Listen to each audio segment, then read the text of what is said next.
Good evening. John Key is backing Australian Prime Minister Tony Abbott over his decision to send more troops to Iraq in the fight against ISIS. The Prime Minister was at Burnside High School today to make a presentation, but it was the war on ISIS that took centre stage. Here's Marcus Gibbs. A lone protester outside Burnside High School's auditorium. I'd really rather not say a lot. Science teacher Jeff Knight silently protesting against the New Zealand government's plans to send troops to Iraq. I'm opposed. How long have you been opposing the idea of the war?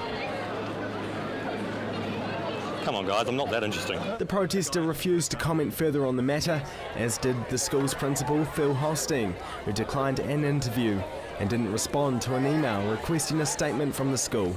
However, Jeff Knight made his position clear on a day when the Prime Minister was due to visit the school. He's against New Zealand sending troops to Iraq to train 16 Iraqi soldiers at Camp Taj, near Baghdad. Later at the PM's press conference, again the attention turned to the war, with news that Australia is now stepping in. Well, we welcome the news that Australia is sending 300 people to work alongside the 106 New Zealand will be sending. It's very important that there's a critical mass to allow us to do the job properly of training those Iraqi forces. This brings the total number of Australian troops based in Iraq to around 900, while New Zealand plans to send 143 soldiers. Australia are great partners. They know what they're doing.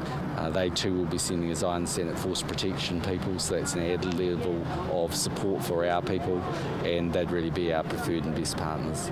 The Prime Minister has brushed away rumours that a partnership of Australian and New Zealand troops would be called ANZACs. He says the Australian troops may stay longer and are likely to have a different mandate than the New Zealand soldiers. A specific mandate, and it reflects what we've always said. We have independent foreign policy. We make our own decisions on what we think is best for New Zealand. The announcement comes after former Labour leader Phil Goff posted a statement on Facebook condemning the government's decision to send troops to Iraq, despite promising before the election not to do so. He says it was the wrong decision for the wrong reasons to send the troops. He describes the move as a high-risk deployment, which could subject soldiers to rocket and mortar attacks and road mines. He even suggests some of the trainees could turn their guns on their trainers.